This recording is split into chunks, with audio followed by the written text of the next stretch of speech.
anaisikia hii sauti, anayeweza kunisikia muda kama huu, nimetuma kwa ajili ya huyo mtu anasema kwamba sina mwingine. Wengine wanatumainia fedha zao, wengine wanatumaini connection zao, wengine wanatumaini mambo mbalimbali, lakini huyo anamtazama Yesu tu, lakini huyo anatazama msaada utoke kwa Bwana. Huyo mtu ndio nimetumwa kwake katika siku ya leo, anayesema kweli sina mwingine kwenye hili linaloendelea kwenye familia yangu, kwenye hili linaloendelea kwenye maisha yangu, kwenye hili linaloendelea kwenye mahusiano ya familia yangu, kwenye hili linaloendelea kwenye masomo yangu. Sina mwingine wa kunisaidia, sina mwingine wa kuniokoa, sina mwingine wa kunilipia ada.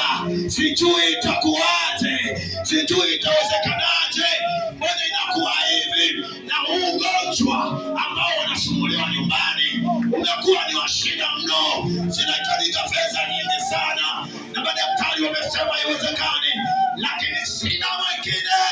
Tumaini ameliweka kwa Bwana. Huyo mtu ndio nimekuja kwa Yesu Pregido. Shebina tadi grandia. Ema shalida kai. Sepeni jamena kaya. Mtu ambaye Elisha Pregido hajui kwamba anaishi maisha ya hapa tu. Wenzake wanabumu, yeye hana bumu.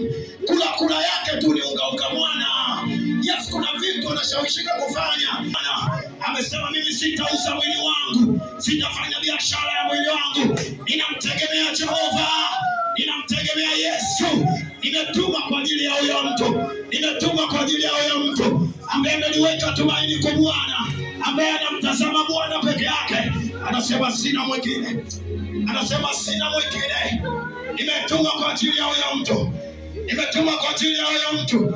Mwingine ajui chuo anakwenda kumaliza, haelewi zile assignment zinakoje kuaje, haelewi kwamba zile point zile hazijatimia, hajui itakuwaje. Wazazi wamelipa ada, ameaminiwa na familia yake, anasema itakuwaje. Lakini huyo mtu ameweka tumaini kwa Bwana, huyo mtu ameweka tumaini kwa Bwana. Salibrena shakalia dai. Nimetuma kwa ajili ya huyo mtu ambaye moyoni mwake anasema sina mwingine, sina mwingine. Ujumbe ambao nimeuandaa unasema the will of my father, mapenzi ya baba yangu, mapenzi ya baba yangu, mapenzi ya baba yangu, mapenzi ya baba, mapenzi ya baba. Ukisoma Zaburi 139, Elisha Prekita le Grande Siash. Hey, Elisha Menakai. Zaburi 139 mstari wa 16. Alina shate radush kataya. Elina maya. Yesu amenituma kwenu ndugu zangu. Nimetuma kwa ajili ya huyo mtu. Nimetuma kwa ajili ya huyo mtu. Nimetumwa shaleme brana shalidaka. Anasema Lishebrakuskidia. Anasema Zaburi 139:16. Macho yako yaliniona kabla sijakamilika chuoni. Mwaka ziliandikwa zote pia, siku zilizoamliwa kabla sijawa bado. Shameradush katayala. Anasema macho yako yaliniona kabla sijakamilika chuoni, ziliandikwa zote pia. Sikiliza, kabla hujazaliwa kuna taarifa ziliandikwa pale mbinguni. Kuna mapenzi ya Mungu yaliandikwa kwenye kila kitabu, namna unavyopaswa kuenenda, namna unavyopaswa kuishi, baraka unazotaka kuzipata. Katika zile siku kabla hujazaliwa ziliandikwa ule wema wa Mungu na fadhili za Mungu kwenye maisha yako, ziko kwenye kitabu cha mbinguni. Na hayo ndio yalikuwa mapenzi ya Mungu,